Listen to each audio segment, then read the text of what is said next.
What's happening, guys? Nerd Person Shooter here. This is going to be a much longer video than my State of Play video. At least I think it will be. I decided to wait this late to talk about Summer Game Fest just because I also wanted to talk about the other showcases that came after as well. I had just got done watching the Xbox showcase with the Obsidian Direct where they showed both Outer Worlds 2 and Grounded 2. They're making a new Grounded, which I'll get into a little bit later. But I want to start off with the main event right here. That was a couple days ago. Yeah, I have like a good 3 pages written down in my notebook about games that I'm either interested in, or games that look promising, or games that I'm just going to mention for the sake of other people in case you're interested.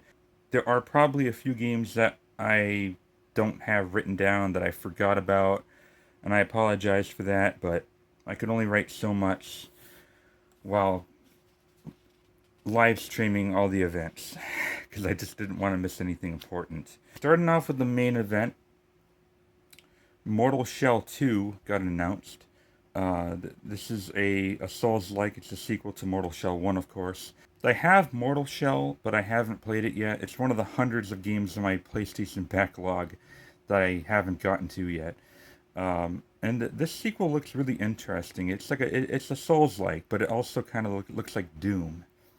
Like it's really actiony and fast and violent. And I quoted Doom Souls, Mortal Shell 2, Doom Souls. I'm interested in it. I'm probably gonna play it at some time, but probably not until I get to Mortal Shell 1. So it might be a few years there. Code Vein 2 is another Souls-like that is coming out. Again, I haven't played the first one. I think I own it with PS Plus, but I don't have PS Plus anymore, so who knows when I'll get to that, if I even get to that. Code Vein 2 is another game I don't plan on playing until I've at least played the first one, so I don't know. I might never get to that one. They showed a new trailer for Death Stranding 2, and it looks completely different. Like the trailer they showed was a completely different setting. I don't understand. It's a freaking Kojima game. I mean, he goes all over the place.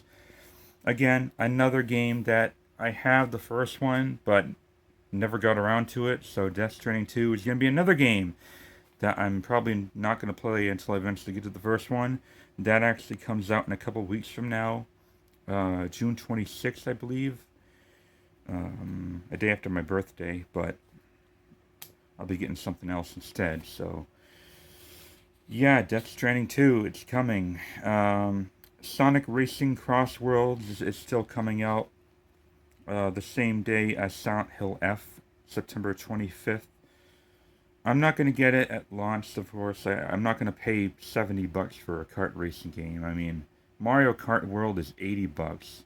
So I guess Cross Worlds is automatically a little bit better because it's a little cheaper, but still, I'm not going to pay $70 for a kart racer. I'll wait until it goes down to like maybe 30. I played most of the other Sonic kart racers and I do enjoy them. I think my favorite one was the first Sonic racing game on PS3. That one was good. Now here's one that I've been keeping my eye on for a while now, and it's Mouse PI for Hire. This is a black and white Mickey Mouse boomer shooter, and it just looks so wild. It looks so fun. I love boomer shooters. I'm not a big Mickey Mouse fan, never was when I was a kid, but the combination of the two seems really interesting, really fun, and I might pick it up at some point. I don't think they have a release date just yet, so it's probably not going to be until 2026. Maybe I'm wrong. I'll have to look it up again.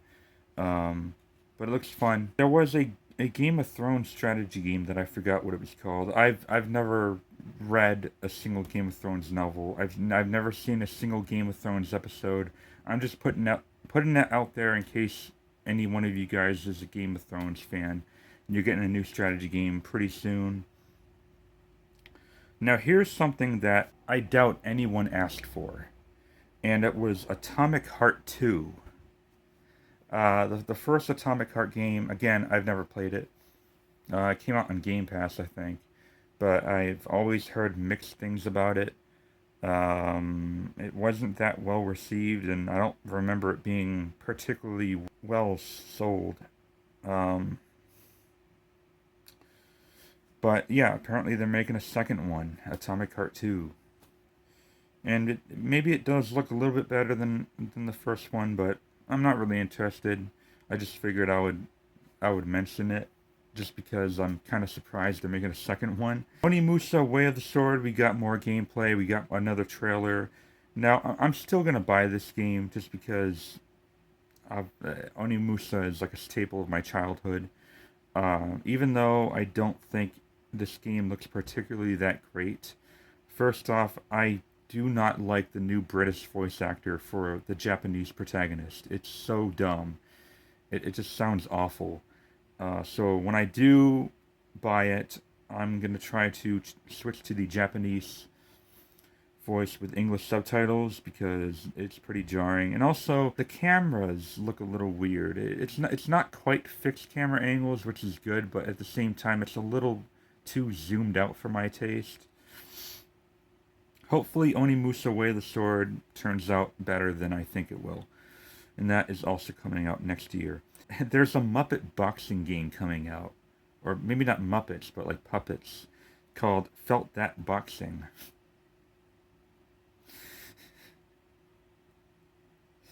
I it looked funny. Arc Raiders is apparently a highly anticipated game. It looks kind of like a, I don't know if it's an extraction shooter, but it looks kind of like a shooter, like a PvE type thing.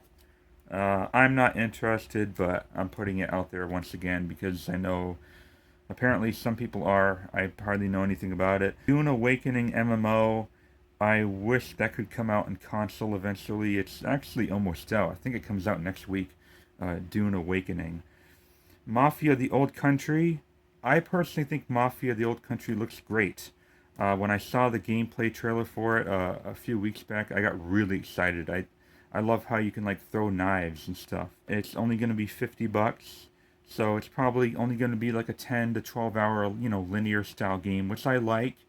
One thing I hated, one of the many things I hated about Mafia 3 was that there was just so much content and just dragged on, and it was too buggy for me to like want to play that game for that long. So even if Mafia: The Old Country turns out like kind of rough around the edges, I at least don't mind because uh, I'm paying less for a video game. It's not $70 like every other game coming out. It's 50. And that might actually be my next full-length review. I am planning on getting this day one, by the way. Mafia: The Old Country. Besides Mafia 3, I'm a big Mafia fan.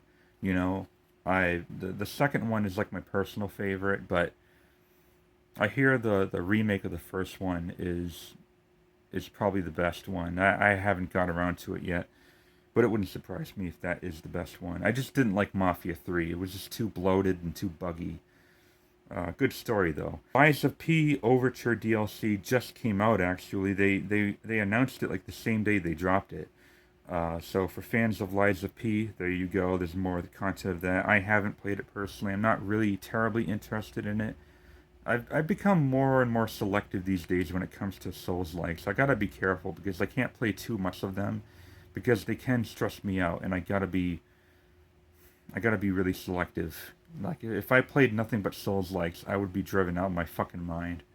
There's a new Deadpool VR game coming out, and it's weird because when I saw this trailer announcement, I thought that was Ryan Reynolds, the guy who plays Deadpool in the movies, and it sounds just like him, but it turns out that it's actually Neil Patrick Harris, which I'm like, that really threw me off. I mean, he does a great impression of Ryan Reynolds as Deadpool, so I'm all for it. But unfortunately, as much as I like Deadpool, I don't play VR games, and I'm never ever probably gonna play this game, just because VR headsets are always fucking jacked in price, And there are very few VR games that I would really want to play. Like I would want to play like the Batman VR game and Half-Life Alyx, and that's about it. You know, I just VR just doesn't sound like a good investment for me personally. But if you like VR games, if you have a good VR headset and you love Deadpool, that's definitely one to check out and possibly get. The new Dying Light game is coming out on August 22nd. Dying Light the Beast. I was a fan of the first Dying Light game. Not so much the second one, I thought was kind of disappointing, but I do enjoy that series overall more than like Dead Island. So I'm probably gonna get Dying Light the Beast, maybe for like Black Friday or something. I'll find it for like $40 or something. There is a new indie game coming out called Mixtape. It is basically kind of like this teenage experience game where you play with you play as a group of teenage friends during like the 80s and 90s, probably the 90s. And I say 90s because it includes some music from the 90s, like Smashing Pumpkins and stuff. But it also, the reason why it's called Mixtape is because it has a bunch of really old bands from like the 80s and like late 70s that you can listen to. Like it places a lot of emphasis on like post-punk, which is my personal favorite musical genre. I love bands like Joy Division, The Cure, new wave bands like Depeche Mode and New Order. Like I'm all about that shit. That's like my favorite type of music. It's like the 80s post-punk and new wave, and to have like a game that has all these different bands that I really love is really surprising. And I might, even though gameplay wise it doesn't really interest me, kind of looks like a Life is Strange video game, but without like supernatural elements. Just kids living in the moment, getting in trouble and escaping from cops on a fucking grocery cart. I saw gameplay footage where they're like escaping police officers by going downhill with a grocery cart. It's like what the fuck. But I'm interested in it just because of the music. You get to listen to old mixtapes.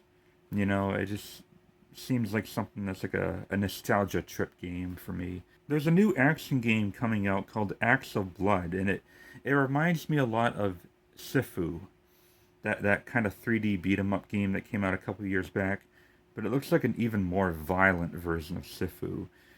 Sifu is another game that I have. I have the Vengeance edition on PS5. It is still sealed up. Like I have not. I paid $50 for that shit, and still haven't gotten to it yet.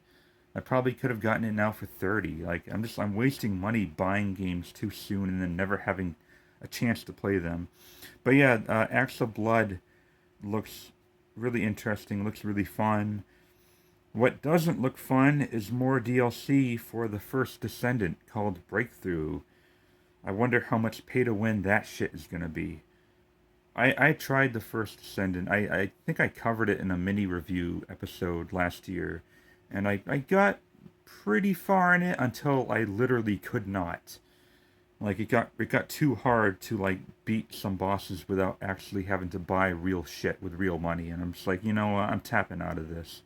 Unless you have like a really high level team to carry you, who have already bought like real shit to actually improve their upgrades or their equipment, I should say. The first Ascendant Breakthrough, I'm probably gonna skip that. I didn't like the first Ascendant. I mean, I thought the gameplay itself was okay at best, but I just didn't care for it.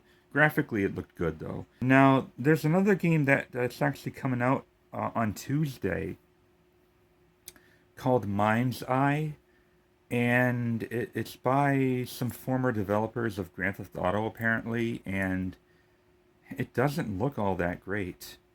And it sounds like it has a really strong premise. It's a sci-fi game about a guy like losing his memories. It kind of reminds me of like Total Recall actually, but it takes place in like this open world environment. It has like sci-fi elements, but just looking at the gameplay, it just doesn't look very good, and it wouldn't surprise me at all if this opened to like a 70 on Metacritic or a 65 on Metacritic. It looks interesting, but at the same time, it just doesn't look like it's worth full price. But, I mean, who knows? Maybe it'll be a sleeper hit, but I kind of doubt it because the gameplay that they showed us up front just didn't look too promising. But hey, it's better to be honest about your work not looking that great than to release something like Cyberpunk, showing like 3 second long clips and calling it a fucking trailer, and then having the game come out and be like absolutely broken on launch. At least here, they seem to be more honest about their work. They're like, yeah, this is what it is. Buy it if you want to, but yeah, this Mind's Eye didn't turn out as good as we thought it would. There is a new game from the same developer who made Nobody Saves the World, and it's called Blighted. It kind of looks to be the same thing. I might try it out if it's on Game Pass. Um, this next game I have on my list is actually probably my most anticipated horror game right now, and it's called Ill. ILL, and it's a game that I've actually known for a while. It's been in development for a while, but I kind of forgot about it, because it's been a couple of years since they showed new stuff, and I forgot how great the animations look, how grotesque everything is. Like when you shoot a zombie's arm off, they'll look at the stump on their arm like the T-1000 after it got frozen by liquid nitrogen.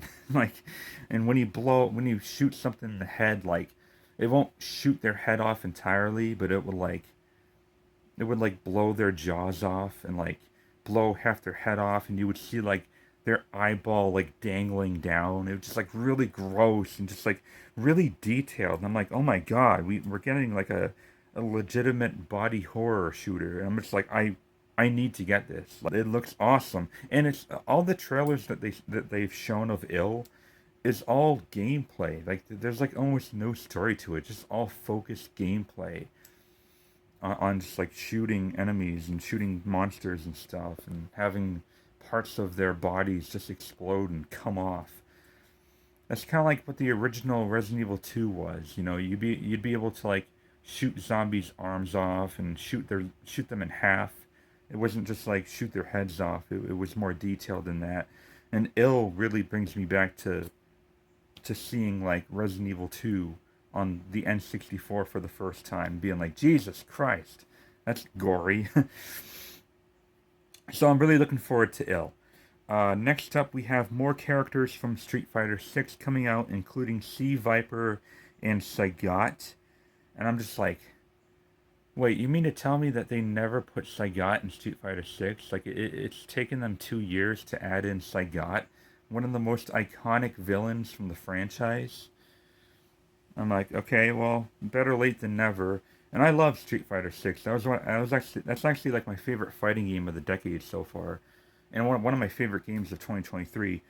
But it's always nice to see new updates for that game. I next time I have PS Plus, I'll probably re-download it, give it a shot. And the interesting thing about Street Fighter 6 is that I think when they add more characters in, they also add in their characters in World Tour mode, and you can train with them some more and unlock their fighting styles and their techniques and their abilities and stuff. So that'll give me one more replay value if I want to go back to World Tour and Street Fighter 6. There's a new Chinese Souls-like, kind of like last year's Black Myth Wukong, called Wu Chang Fallen Feathers, not to be confused with Wo Long or Wukong. And looks pretty good. Again, I have to be really selective when it comes to Souls likes, but that's actually coming out next month. Wu Chang Fallen Feathers. It looks good. I'm not sure if it's a Yakuza clone or a new entry in the Yakuza series, but there's something that's coming out that almost looks like a Yakuza clone, or at least heavily inspired by Yakuza, called Stranger Than Fiction. Not Stranger Than Fiction. Jesus. Stranger Than Heaven. And it takes place in 1943, and it looks interesting. I want to bring up a game that was actually first revealed at State of Play that I wasn't too interested in then, but I'm more interested in now, because I feel like Summer Game Fest actually showed more gameplay this time, and it is Marvel's Cosmic Invasion.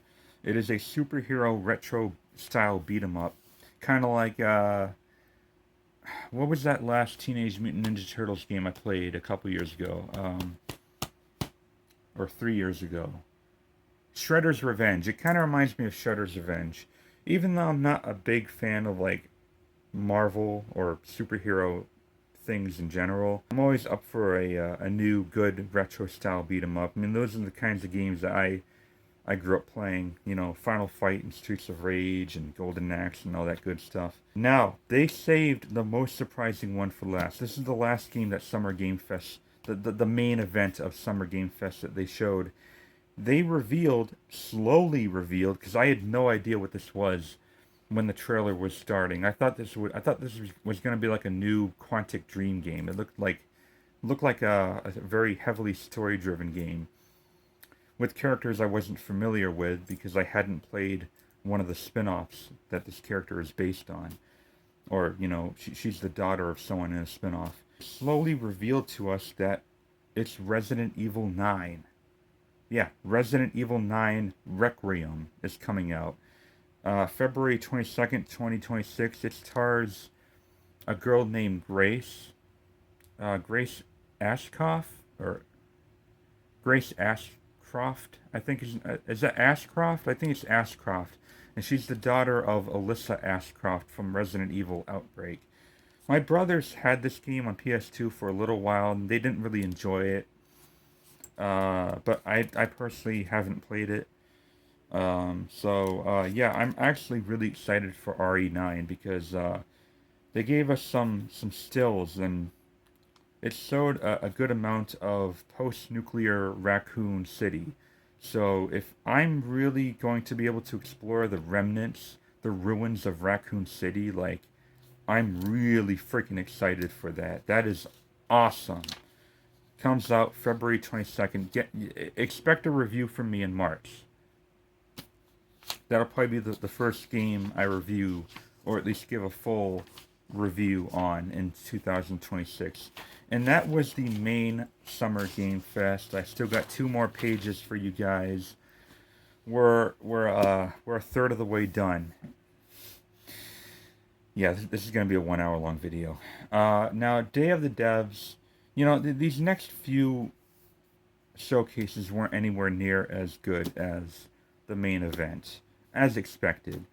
But Day of the Devs, I didn't write down most of the games. For these 3 showcases, I basically only wrote down the games that I'm personally interested, like really interested in, or need to have on my radar because it might turn into something really good. And the first game in the Day of the Devs that really caught my eye, and I think this was actually the first game that they showed, is a game called Big Walk. It's an indie game from the same team who made Untitled Goose Game, which I really liked, by the way. It is a communication-based multiplayer with proximity voice chat. So if you're like too far away from your teammate, your co-op teammate, you won't be able to hear their voice in voice chat, and you got to find different ways to get through with them, to communicate with them. Or if one of you are in like a soundproof room with glass, you can like you could like put up like photographs or like language to kind of break through that barrier of communication in soundproof rooms. And it's really interesting. Like I've never played a multiplayer game that utilized proximity voice chat like that in a way that kind of turns it into a puzzle game. So I'm kind of interested in that. I'm not sure if I'm gonna play it or not, but it's definitely something on my radar now. Big Walk. The second one is this kind of. Sorry, I got construction going on outside. The second one is a point-and-click game called Please Watch the Artwork. It's from the same guy who made Please Touch the Artwork. I haven't heard of either of these. I have no idea what this is, but when he showed us gameplay of it, it's like you get to manipulate real-life paintings and find like anomalies that aren't usually there. And apparently he says that it can get kind of scary at times, like the paintings can like come to life and freak you out. And he says that it's going to release near Halloween in late October. So I'm like, okay, I'm kind of interested, you know. And the third, drills. Just pretend I'm farting, guys. Just pretend I'm lactose intolerant. Because I want to get this fucking video out as soon as possible. I got fucking guys drilling windows in my house, new windows. The third and last video game in the Day of the Devs that caught my eye is a game called Thick as Thieves. It is a Victorian era style PvP stealth game where you get to sneak up on players and kill them and like steal their stuff. And I'm like, okay, so it's kind of like a PvP version of Dishonored, you know, Victorian era, kind of like steampunk a little bit, but with probably no like supernatural abilities. I don't know. It looked fun to me. Now, Wholesome Direct was a disappointment. For Wholesome Direct, they basically show like cozy, relaxing indie games that don't have like a lot of combat or any combat. They're, you know, relaxation games to kind of wind down, and some of them have like resource management and stuff. I'm not a big fan of cozy games. I mean, I do have my picks. Like if I need something to settle down with, or need something to settle me down, I'll play something like Minecraft. Minecraft is probably my favorite cozy game ever. Um, but the one game that I'm somewhat interested in from the Wholesome Direct is a game called Let's Build a Dungeon. It's apparently a game dev creation simulator. We get to, I guess, create your own maps and dungeons and stuff, and it's kind of like maybe like RPG Maker, but it's more like 16-bit, you know, so it doesn't look as crappy as RPG Maker when you try to make a 3D RPG. Now, although Wholesome Direct was a disappointment for me, at least it wasn't a colossal failure, which was the Future Game Show. Oh my god. Future Game Show was downright unwatchable. And when I say unwatchable, I don't mean because the games that they showed were bad or just uninteresting. It was unwatchable because it kept skipping. It kept skipping to different trailers, different moments where the hosts were talking back to that trailer. Like 1 second you would be looking at like a firefighter simulator. They were doing like a firefighter simulator trailer. You were in the middle that you were middle in the middle of watching that trailer, and then all of a suddenly it would skip to the middle of a different game trailer, a completely different game. Then it would skip to like the middle of the two hosts talking. I think it was Matt Mercer and Laura Bailey, and they would be talking. It's not their fault, by the way. Whoever edited this fucking shit has to be fired if he hasn't been already, because this was bad. And this didn't just happen a few times. This happened at least a dozen times throughout the whole 90-minute stream. It got so bad that at least the live stream that I was at, it peaked at 31,000 viewers.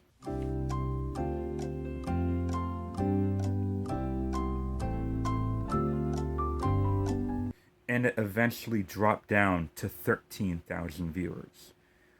The stream lost nearly 2/3 of the entire viewership due to this problem.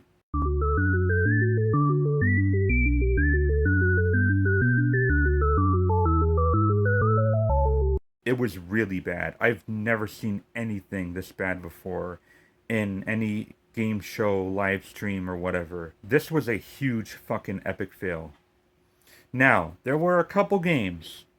Actually, maybe just one game. I probably would have been interested in more if they had of actually edited this. And you know, it just goes to show that this wasn't an actual live stream. This was all pre-recorded and sloppily edited. So it was more of a premiere than an actual live stream. It just goes to show you, don't trust what you're being told because I bet half of these weren't even real live streams. They were actually pre-recorded videos, and they just happened to live stream pre-recorded footage of the host talking in the trailers. Um, like I would have been more interested in like that firefighter simulator if it hadn't skipped and like completely threw me off and lost my attention. Towards the end, it wasn't nearly as bad. It gave us like a kind of like an indie montage of games to look out for, and one of them caught my interest called Phase Zero. It is a throwback survival horror with fixed camera angles that graphically looks like, a 90s survival horror game. And yet another Souls clone called Hell Is Us. You know what? Scratch that, because there's so many fucking Souls likes coming out that, like, I don't even remember what this one looked like, and it was yesterday. So, yeah, there's one game. One game out of that whole Future Game show, and it was like a 30-second notice of, like, hey, there's a new throwback survival horror game coming out. This is it. Anyway, yeah, colossal failure. Fire your fucking editor. Um, Now it's on to the Xbox Game Showcase. This is the second really major showcase that most people watched.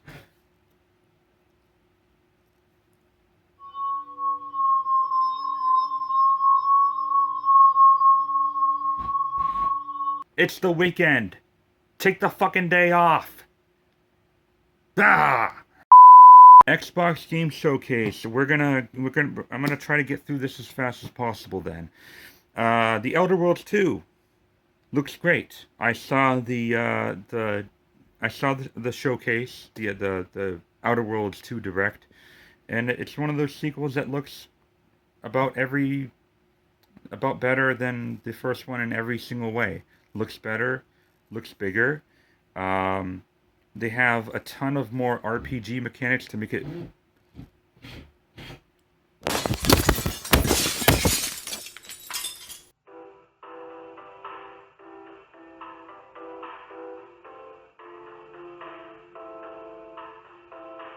Has a ton of more RPG mechanics. They have. Why is it that every time I start talking, this guy fucking does his drilling? Why? Are you gonna do it now? Are you gonna do it now? Okay, so he only does it when I actually try to talk about video games. Really? Okay, I'm not gonna talk. I'm not gonna talk.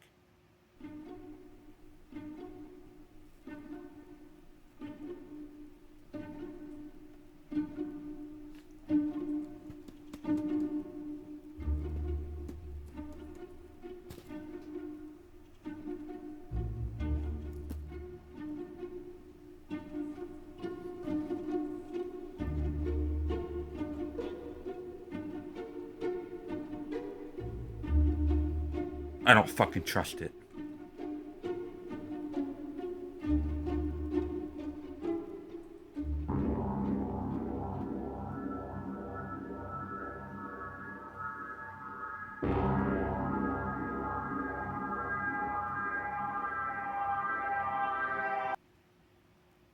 Okay, I guess he stopped.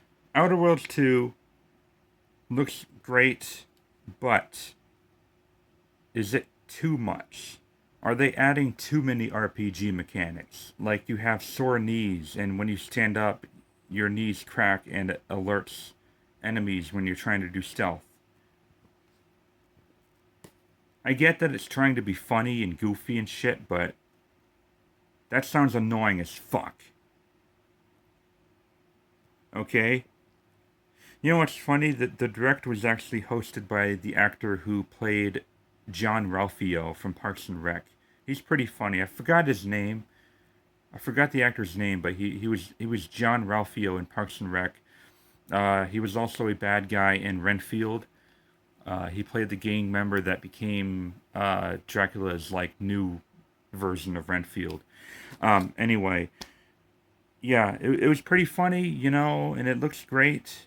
It looks better than the first Outer Worlds in every way, and I'm sure it's going to be great. I do plan on at least doing a Game Pass review of it in November. It comes out October 29th, I think. So yeah, that's something for me to look forward to. I'm definitely planning on playing The Outer Worlds 2. One thing that really surprised me right after that is an announcement for a new Plague Tale game, a Plague Tale Legacy, which I'm like, what the hell? Like the second one had such a definitive ending, you know. I don't want to spoil anything because I do think A Plague Tale is better than The Last of Us in terms of both narrative and gameplay. It has puzzles, it's got stealth, it's got platforming, it's got critical thinking moments. Yes, I think A Plague Tale is a better video game series than The Last of Us. You know, like A Plague Tale to me, both those games were like a 9. And, you know, The Last of Us 1 was like a 9, and the second one was like a 7. So, yeah, 9 versus 8. But yeah, you know, apparently we're getting a third one, and I'm just like, okay, I'm interested to see where they're going to go from there. It's going to come out next year. Hopefully, it comes out on PS5 too, because I have both of them on PS5, and I would like to play the third one on PS5. You know, Xbox just released, they finally released their first handheld called the Xbox Ally. You can get to play like all your games that you own on Series X and Xbox One and be able to play it wherever you go. It's cool. I've always said that I wanted, or at least I've always told myself, that I've always wanted Xbox to have their own handheld brand. Like with Nintendo, I mean, Nintendo had a shit ton of handhelds from Game Boy, Game Boy Advance, the DS, 2DS, 3DS, and then you know Sony had their PSP and PS Vita, but Microsoft, they just never got into the handheld. But they're coming out with the Xbox Ally pretty soon, and it's great. But at the same time, I feel like they came out with this a little too late. Like I'd rather just get a Steam Deck, you know, because I have a lot of games on Steam that unfortunately my shitty laptop PC just isn't good at running. So I would rather just get a Steam Deck than an Xbox Ally. I might even be able to get a Steam Deck for cheaper too. I don't know what the price point on Xbox Ally is. But yeah, it's pretty cool though, you know. There's a new vampire game coming out called The Blood of Dawnwalker. It looks kind of like an action hack and slash game. Um, Looks pretty decent, you know. I'm all for like new good vampire games. You know how we get too many zombie games? We need more vampire games, you know, but good vampire games. And good werewolf games too. I want more werewolf games actually than vampires. I think the last vampire game I played was the that Diablo clone called Victor Vran. He's like a vampire hunter. That was pretty cool. Super Meat Boy is getting its own 3D platform game. How hard is that one gonna be? I actually own the first Super Meat Boy on Xbox 360. I got it. I think I got it when I had Games with Gold. It was back when Games with Gold used to let you keep your games on 360 after you expire them. So I own Super Meat Boy. Haven't played that yet, and I probably never will, just because I hear it's like the hardest game ever made, and I'm just discouraged. But Super Meat Boy 3D. Okay, cool. They showed Ninja Gaiden 4. They gave us a gameplay trailer with a release date, October 21st. And you know, it kind of looks a little disappointing to me. The camera seems a little far back. Maybe that's a good thing if you're fighting like multiple enemies and stuff. You want a good depth of view, you know. So maybe it'll still end up good, but I don't know. After seeing gameplay of it, for some reason, I'm just not nearly as excited as I was before with Ninja Gaiden 4. But I think it's coming out in Game Pass, and I'll probably play it. I'll play it alongside The Outer Worlds 2 and a couple others that have been announced that are coming out around the same time. So you'll definitely see a new Game Pass review episode from me probably by the end of November. Indiana Jones and the Great Circle is coming out with a new DLC called The Order of Giants. Comes out sometime in September. I'm pretty sure there's an exact release date, but I didn't catch it. All I saw was September. One thing I hate about Game Pass is that I wish it also gave us the DLCs for free, because I have a feeling we won't be getting the DLC for free. I mean, like, you get to play the whole main game on Game Pass, but do we get to also play the DLC as well? You know, that'd be cool. I wish Xbox Game Pass actually included like complete editions of the games that they give us. They showed us Grounded 2. Grounded 2 is coming out. I wasn't a big fan of the first Grounded game. I didn't play it a lot. But this one does look better. You get to like mount ants and like ride ants and stuff in backyards. For those of you who don't know what Grounded is, you play as a group of kids who get shrunken down to like, you know, tiny size, like almost microscopic, and you get to explore like the insides of like backyards and stuff, and have to fight, you know, insects like beetles and giant spiders and stuff. It has a good premise, but for some reason I just couldn't get into the first game. It's too much resource management, I think. I'm also really selective when it comes to resource management. Where did you come from? Where did you go? Where did you come from, Cotton Eye Joe?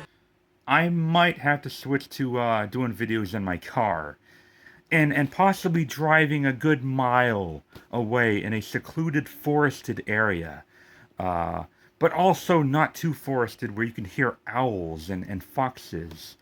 Uh, maybe rent a boat and go to the middle of the ocean.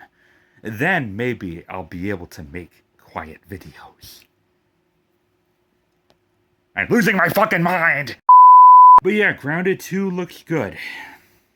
But it's not a game that I'm really interested in because I never beat the first one, you know, and it didn't help that the first one was in early access for like fucking 2 years. I fucking hated Grounded 1. I like the idea. I like the concept of being like as small as like insects and fighting stuff within you know, like deep inside a yard. But I just couldn't get into Grounded. But Grounded 2 looks like a good improvement. I'm just not as excited as that Obsidian game as I am with The Outer Worlds 2. There is a new Bloober game coming out called Gronos: The New Dawn. Am I saying that right? Gronos? At first I thought it would be like a Dead Space 2 remake, because it kind of reminded me of that at first. But then I realized that EA would never give the rights to Bloober Team. Now, Bloober Team is a game that I still am not a big fan with, even though they did do a really good job with last year's Silent Hill 2 remake. But this one looks okay, you know, it looks fine. It looks scary. It looks like it controls well. So yeah, that comes out at some point in the fall. There is a new update for Elder Scrolls Online called Season of the Worm Cult. Apparently you get to make your own story. That actually comes out in 10 days from now. Or 9 days from now, I think. There is a crazy infected shooter game, or it's like a third-person shooter game that I saw that looks really interesting called Mudong Two Hearts. Comes out next year, where you shoot infected people, you know, like really fast zombies that are like really intelligent zombie looking people. But you're all decked out. Like you have like, you know, you have like SWAT team stuff and armor, and you got goggles that kind of reminds you of like Splinter Cell. At least it reminded me of Splinter Cell in a way. And it also has a little bit of stealth. You can like climb pipes and stuff. Mudang Two Souls, I have no idea. It's a Japanese game, but it looks kind of like a Japanese version of Splinter Cell, but with like kind of post-apocalyptic elements there. A new Fallout 76 update, whoopee, called Gone Fishing. You get to fish in Fallout 76 now. So I don't know how good that mechanic is going to be. Is it at least going to be as good as Red Dead Redemption 2's fishing game? Because if not, I'm not going to bother playing it. I never liked Fallout 76. I still do not like Fallout 76. Tony Hawk Pro Skater 3 and 4 comes out next month. These are remakes of the original 3 and 4s. Or actually, the third one is a remake. The fourth one is... maybe a remake of the PS1 version, but not a remake of the PS2 version. They left out the career mode of the PS2 version, uh, Tony Hawk's Pro Skater 4, which I'm still really bummed about. You know, like that's the thing that I loved a lot about the fourth one. And the fourth one is actually like my second or maybe third favorite one, just because I love the career mode of being able to like do missions from people and stuff and have different activities, and instead of it being like, you know, the same old 2 minute long checklist. But I'm still planning on getting it at some point. It is going to go on Game Pass. I'll probably wait to get it on PS5 because I have a brother who also likes playing that, and he doesn't play on Xbox, so I'll wait until it goes on sale on PS5. What really got me confused is the different characters that are going to be in it. I know Michelangelo from Teenage Mutant Ninja Turtles is going to be in it. They showed him off, which is understandable because the Teenage Mutant Ninja Turtles love skateboarding, and Michelangelo is like the biggest. He's like the most pothead kind of like, you know, what up, dude? You know, he's like the most like that out of the four turtles. So they're gonna have him as a skater. But what really set me off though is they're adding Doom Guy as a skater. You know, Doom Slayer from specifically Doom the Dark Ages, where he's got like all the medieval armor and stuff, and he's got a chainsaw, and I'm just like, why is this in here? Stop doing dumb things. God. Michelangelo is one thing, though. But even that's kind of pushing it, because he's a giant turtle on a skateboard. Oh my god, modern gaming, what are you doing? There is a new action platformer, a new 2D action platformer from the Spiritfarer developer called Fate's End. Comes out next year. I loved Spiritfarer, but not because of the gameplay, but because of the story, and how fucking devastatingly sad it is sending off spirits to say goodbye to them and stuff. But nice to see that they're doing something that has some combat in there, you know. Fate's End looks like a 2D action game. Now, Gears of War Reloaded, we've already known about this. This is the second remake from Gears of War 1. Comes out, I believe, in August, late August, I think. I could be wrong. And I'm like, this looks great. Gears of War 1 has never looked better.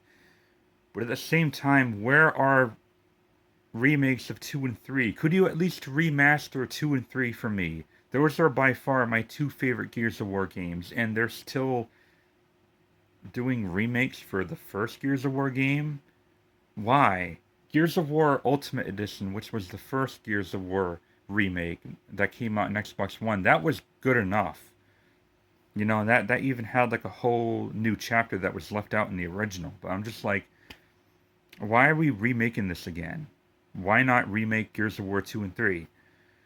I am probably planning on giving this a chance, and I'll probably talk about it in my Game Pass review in November, but it probably won't consist of much more than what I've already told you guys now.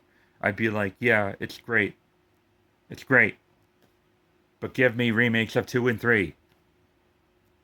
To me, those ones had better stories and more content, better content too. This is the first time a Gears of War game is coming out in PS5, so that's a big deal for Sony fans who have always wanted to play Gears of War, I guess.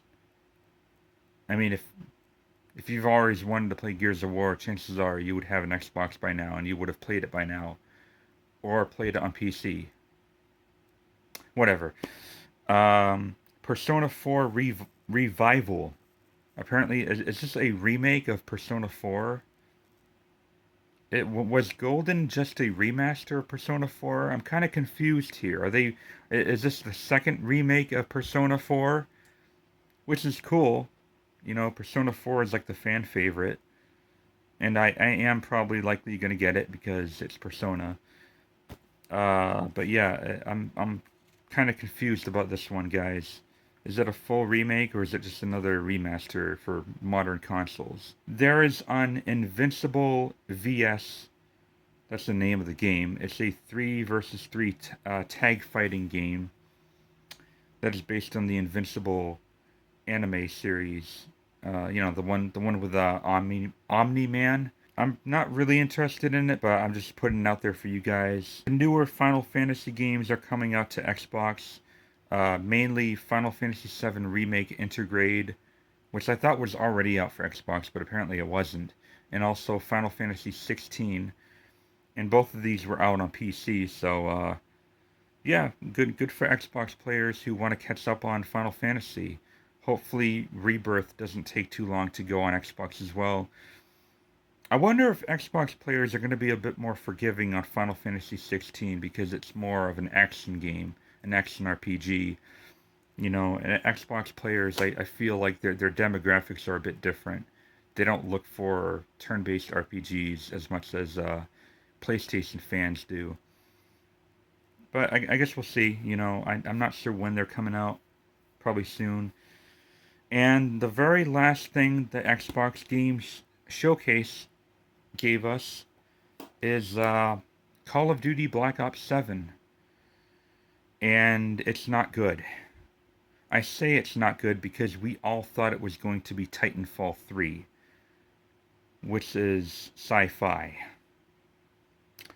So, yeah, Black Ops is going back to sci-fi, or I should say Call of Duty is going back to sci-fi. And that, I just don't like sci-fi Call of Duty. I didn't care for Black Ops 3, I didn't care for Infinite Warfare. Although I do remember the campaign of Infinite Warfare being kind of cool, how it had like spaceship combat. It was pretty neat, but that's not what Call of Duty should be. I enjoyed Black Ops 6 immensely last year. It ended up in my top 10 games of 2024. It was actually my favorite Call of Duty game since Black Ops 2 way back in 2012. And I was hoping that that would be a return to form and that new Call of Duty games would kind of be like that. Like take place in like the 80s and 90s or, 2000s. But I'm not interested. Am I still going to play it? Yes. Because whether it's good or crap, Call of Duty is always the fucking rave when it comes out. So you're probably going to see I might include that in my Game Pass review episode. But I'm bummed that it's going back to sci-fi. Because that's like my least favorite era for Call of Duty. Advanced Warfare I also didn't like. God damn it. And after all this, still no Hollow Knight Silk Song. Fuck!